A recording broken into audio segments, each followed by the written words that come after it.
My landlord told me the building was being sold, and I had 15 days to leave. Later, a legal aid lawyer would take one look at that paper and laugh. But the night this started, I was the only one not laughing. My name is Linda.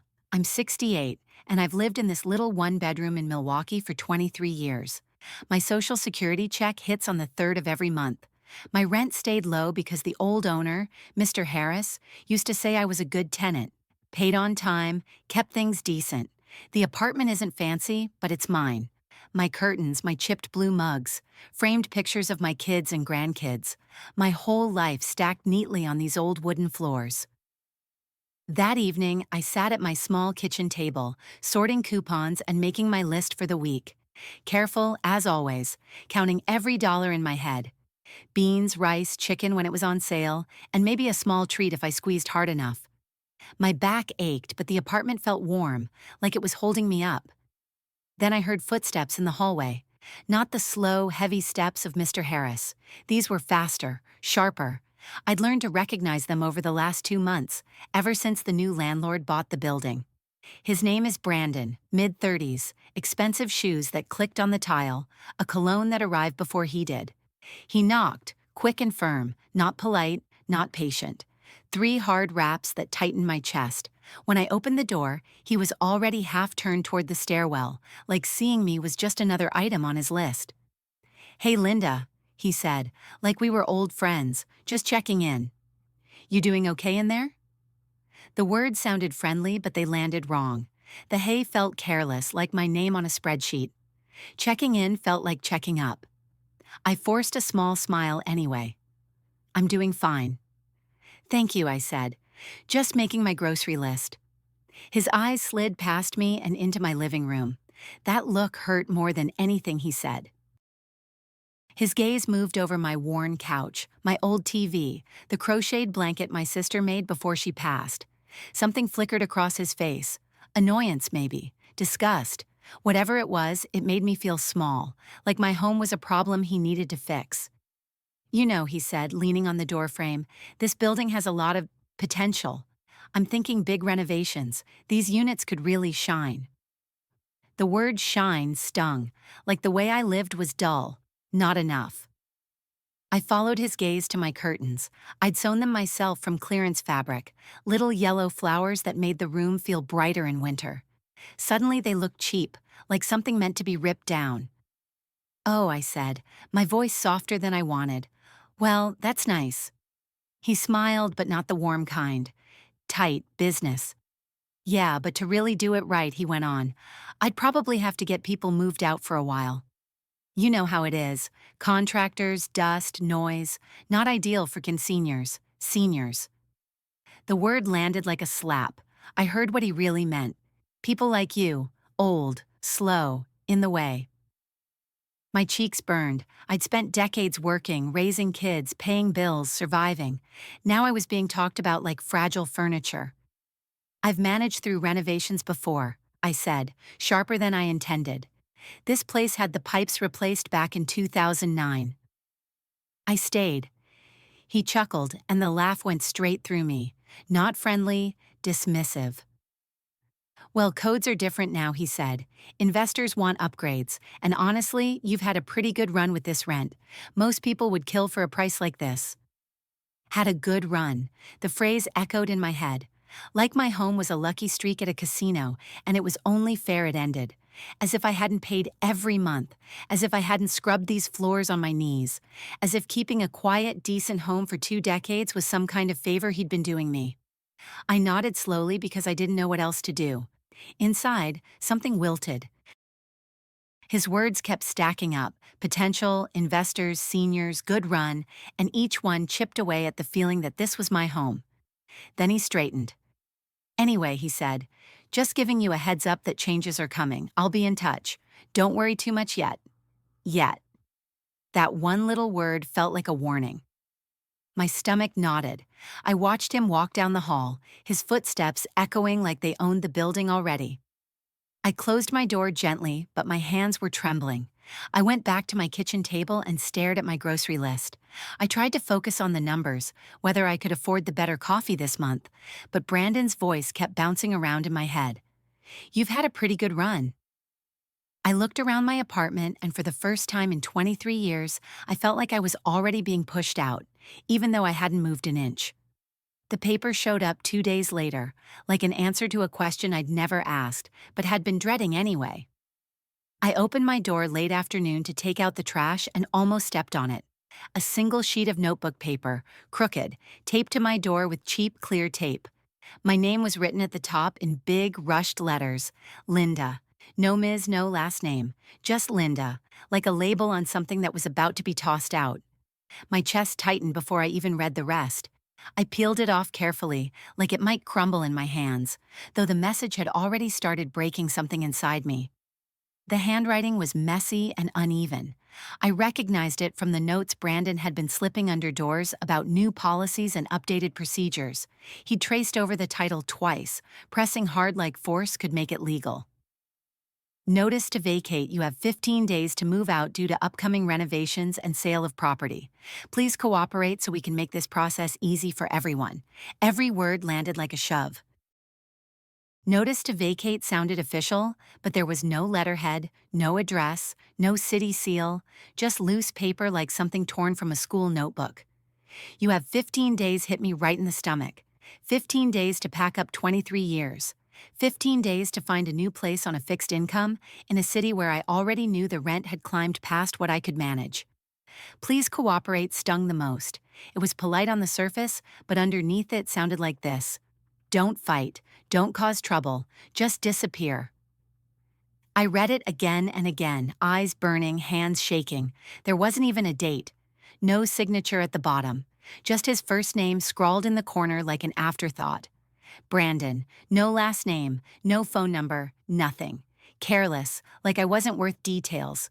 I didn't scream. I didn't cry. Everything just went very quiet inside me, like someone turned the sound down on my whole life. I walked back into my apartment and sat on the couch with that paper in my hand, staring at it like it might change if I looked hard enough. All I could hear was my own heartbeat and the steady hum of the old refrigerator. My mind jumped to all the years I'd spent here, making this place more than four walls. I remembered the time I painted the living room myself because the old owner couldn't afford to hire anyone. I bought the paint with my own money, pale yellow, just to brighten the space. Mr. Harris thanked me and knocked a little off the rent that month. I'd felt proud then, like I'd invested in my home. Now I stood in that same yellow room with this notice in my hand, and it hurt. I'd made the place better, and now someone wanted me gone so it could shine for someone else. I thought about the curtains I sewed, the ones Brandon looked at like they were clutter. I remembered staying up late at my kitchen table, my old sewing machine rattling, turning cheap fabric into something soft and pretty. I skipped little comforts to buy that fabric. I chose my home over myself. And now it felt like a joke somebody was telling at my expense. Memories kept coming. The week my daughter asked me to visit, but I stayed home because the boiler was acting up and I didn't want to leave if repair workers needed access. I thought I was being responsible. I gave up time with my family to protect this space. Now this same space was being used as a weapon against me. That night, the knocks started. Late, closer to midnight than a decent hour. Sharp, loud, impatient knocks that tightened my whole body. I knew it was Brandon without even looking. I didn't open the door. I sat on the couch with the lights off, a pillow pressed to my chest like a shield. Linda? His voice pushed through the door, firm but fake friendly. Just wanted to make sure you saw the notice. You know you've got 15 days, right? We really need you to work with us on this. Work with us. The phrase filled me with bitter anger. There was no us. There was him, with his plans and his investors, and there was me, alone in my apartment. He made it sound mutual, like I'd agreed. I hadn't agreed to anything. He paused, then added, too casual, almost like advice. I'd hate for you to lose utilities during the process. It gets complicated when tenants don't move out on time. My stomach dropped. Lose utilities. He said it lightly, but I heard the threat. Heat, water, electricity, things I depended on, things I paid for. The fact he could even think about using them as pressure made something twist hard in my chest. Suddenly I felt small and cornered, like he could flip a switch and make my world go dark. I stayed silent. I didn't answer. I barely breathed. My heart pounded so loud I was sure he could hear it through the door. After a while, his footsteps faded down the hall. I sat there in the dark, the handwritten notice on my coffee table, my resentment sitting beside it, heavy and sharp. I thought about every repair I'd waited politely for, every holiday I'd spent alone, every dollar I'd stretched to keep this roof over my head. None of it mattered to him. To Brandon, I was just a tenant paying too little in a unit that could make him more money. I didn't call my kids. I didn't knock on a neighbor's door. I went to bed with the paper still on the table, jaw tight, eyes open in the dark. The pain was deep, but it was quiet, and I felt betrayed, not only by him, but by the belief that if you were loyal and steady and kind, people would treat you the same. Morning light filtered through my thin curtains when I finally admitted the truth. I didn't fully understand what was happening, but I knew it was wrong. The handwritten notice still sat on my coffee table like a stain I couldn't wipe away. 15 days. Please cooperate. Utilities. Every word he'd written and spoken kept replaying in my head, scraping at my nerves until they felt raw. I made coffee and sat at the same table where I'd sewn those curtains years ago. The apartment was quiet, but inside I felt crowded. Crowded with fear, anger, and one stubborn question that wouldn't leave me alone. Can he even do this? That question carried a lot of resentment inside it. I'd paid rent on time for decades. I'd cleaned, fixed small things myself, treated this unit like it mattered. The idea that someone could tape a piece of paper to my door and expect me to vanish made my stomach twist. I went to the hall closet and pulled down an old plastic bin of papers. My hands shook as I sorted through folders, medical bills, letters from my kids, old tax forms. Finally, I found my original lease, signed in blue ink by Mr. Harris and me. The paper was yellowed but clear. 2 lines jumped out. Month to month after first year. Written notice required by law. Written notice required by law. I read that line 5 times, then my mind snapped back to Brandon's crumpled notebook page. No address, no date, no letterhead. Just notice to vacate and his first name, like he was leaving me a reminder to buy milk. The comparison made my resentment harden. Mr. Harris had treated this like an agreement between 2 adults. Brandon treated it like a sticky note on a fridge. For a moment, the whole thing pulled me backward in time. The way Brandon had said, "I'd hate for you to lose utilities," in that casual voice. It reminded me of being 17, standing in my father's kitchen with a duffel bag at my feet. He'd said, "You've had enough time under this roof. 2 weeks and you're out. No discussion, no concern about where I'd go, just a deadline." Back then, I left with tears in my eyes, feeling like I'd done something wrong just by needing a place to stay. Now, decades later, I was holding another deadline, hearing the same message in different words. "You've had a good run. Please cooperate. 15 days. The unfairness hit so hard, I lowered my forehead to the table for a minute and just breathed. I kept my side of the deal, I thought. Every month, every year, and somehow they still believed they could order me out like I was nothing. My phone buzzed and snapped me out of it. A text from Carla, my friend from church who always checked on me. "How are you doing? Haven't seen you at Bible study. Everything okay?" I stared at the screen, then typed back, "My new landlord says I have 15 days to move out." He taped a handwritten notice to my door. She called within a minute. 15 days? Handwritten? Her voice went sharp. "Linda, that doesn't sound right. Did you get anything official? A letter? Anything with a real date and address?" "No," I said, "just that paper. And he keeps knocking at night, saying I need to work with him and hinting that utilities could get cut if I don't." There was a pause. When she spoke again, her tone changed. Less worried, more firm. "Okay, listen to me," she said. "I used to work at a community center. We had workshops about housing. Landlords can't just make up their own rules. There are tenant rights. Proper notice has to meet certain requirements, and nobody can force you out without going through the court, and they can't shut off your heat or water to pressure you. That's illegal in a lot of places." Her words landed like a lifeline, and also like an insult. A lifeline because they gave me hope. An insult because it meant Brandon either didn't know the law, or he knew it and assumed I didn't. Carla kept going, calm and clear. Real notice usually includes your full name, the address, the reason, the date, and the correct amount of time. And if he wants you out, he has to follow the legal process. He can't change the locks. He can't threaten utilities. You're not trapped. I grabbed a pad and wrote as she spoke. Proper notice, court process, no lockouts, no utility shutoff. Each phrase built a small wall between me and the panic that had been swallowing me. And each one sharpened my resentment.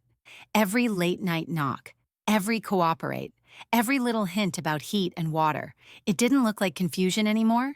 It looked like pressure. Look up tenant rights with Wisconsin, she said, and search for legal aid.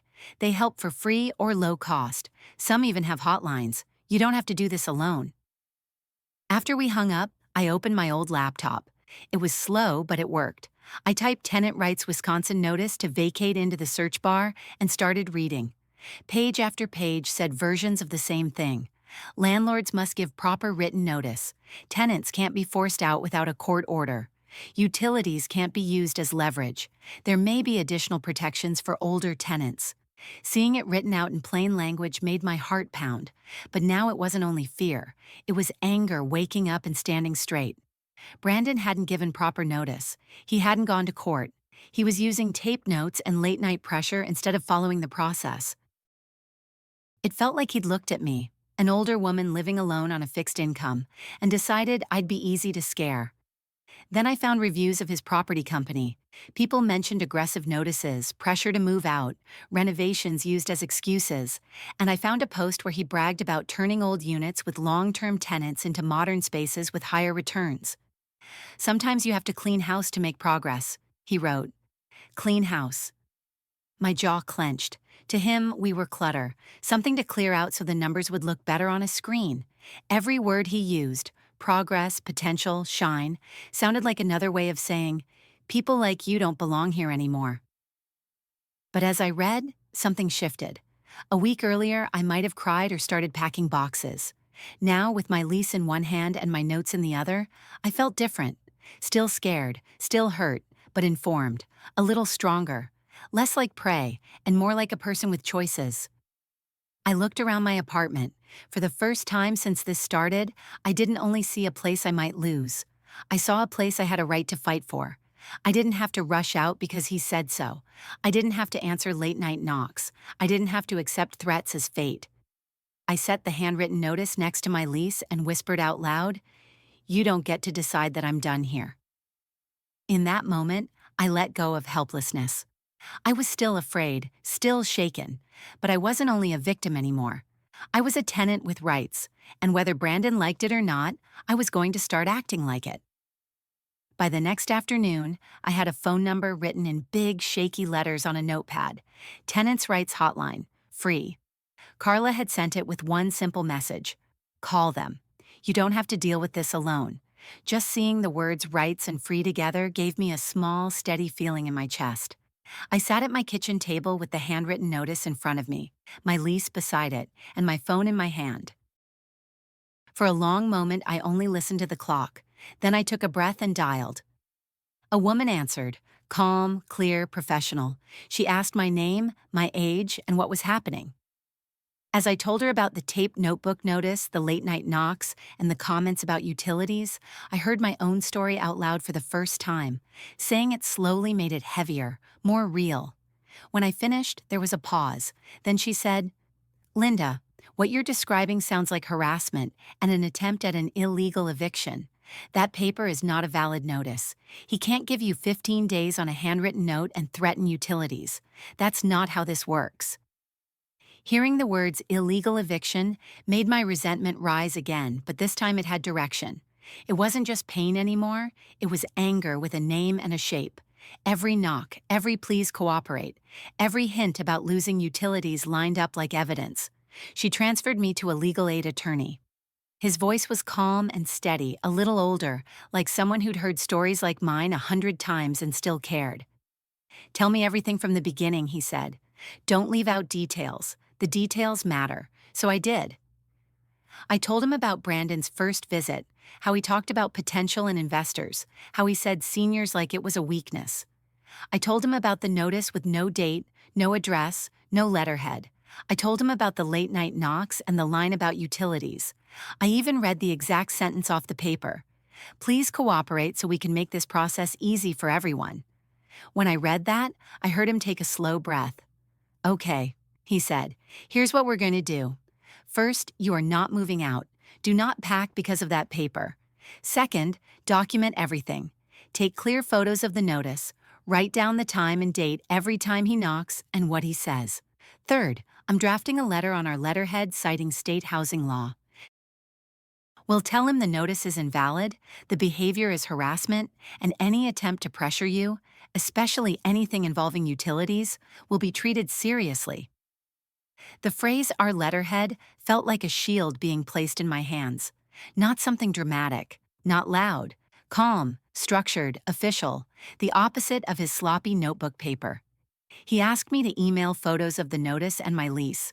It took a minute to figure out how to send them from my old phone, but I did it. When I hit send, it felt like more than pictures.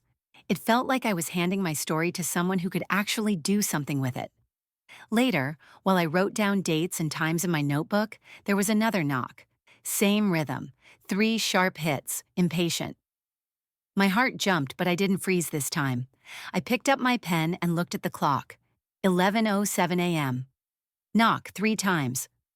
Linda, you in there? Brandon called. Just checking if you've started packing. Buyers are really pushing me to get this unit cleared. Buyers. The word burned. He said it like I was in the way of some important deal, like my life here was just a delay on his schedule. I wrote it down too. Mention buyers, pushing to clear unit.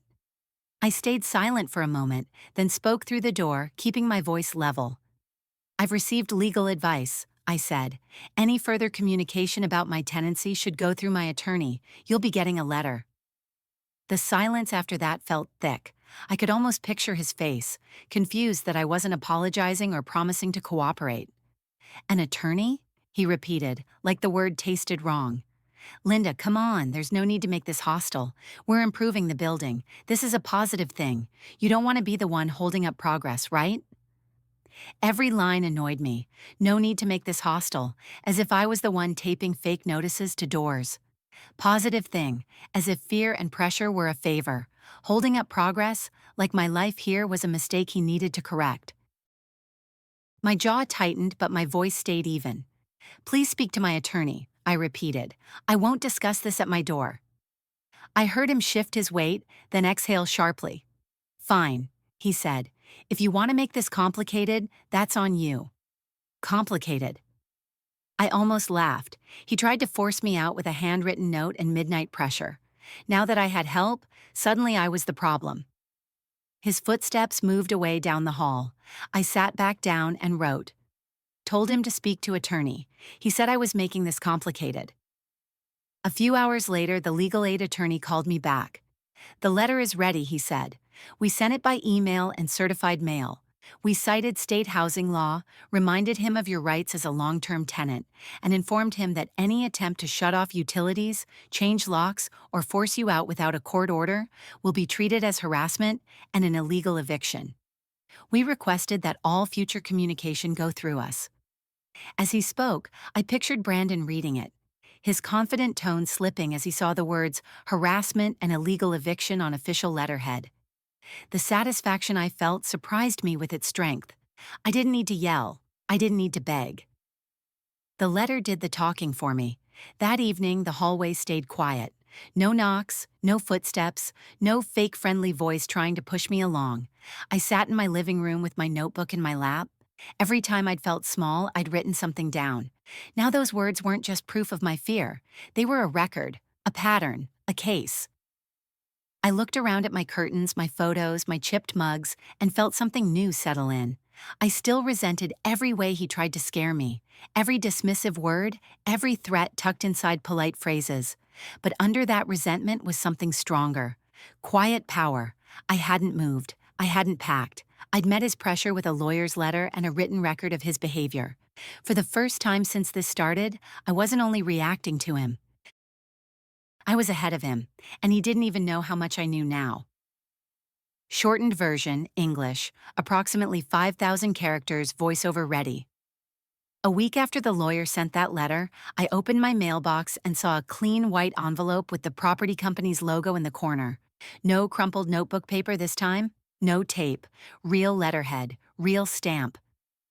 My hand still shook as I opened it because I knew it carried his response, one way or another. Inside was a formal notice typed in neat black font. The first line made my eyes widen. This letter is to confirm renewal of your lease under your current terms. I read it twice to make sure I wasn't imagining it. Current terms. That meant the rent stayed the same. That meant I wasn't being pushed out. Then the next sentence brought my resentment rushing back. We apologize for any confusion caused by the earlier informal communication regarding upcoming renovations. Confusion, informal communication. He made it sound like I'd misunderstood a friendly reminder, not like he'd taped a fake notice to vacate to my door, given me 15 days, knocked late at night, and hinted my utilities could get complicated. He smoothed it into something harmless, like the fear was my fault. I kept reading. At this time, we have decided not to proceed with vacancy of your unit. Late fees previously applied to your account have been removed as a courtesy. As a courtesy. That phrase made my jaw clench. I hadn't paid late once in 23 years. Those late fees that appeared after he bought the building weren't an accident. They were pressure. Now he was acting like correcting it was a favor. Still, underneath my anger, there was relief. Deep, steady relief.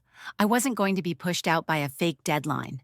My heat and lights weren't going to be used as leverage. I was staying.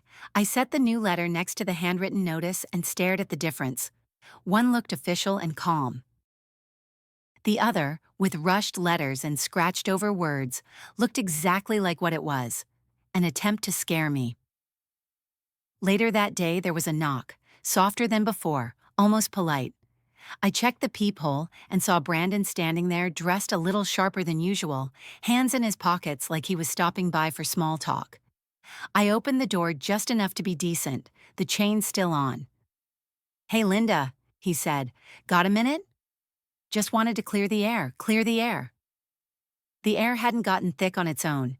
He was the one who filled it with pressure and threats. I nodded once, keeping my face still. "I think there was a bit of a misunderstanding with that first notice," he said. "Things were moving fast. Buyers were asking questions. Maybe I didn't use the proper form." "My bad. But you got the new letter, right?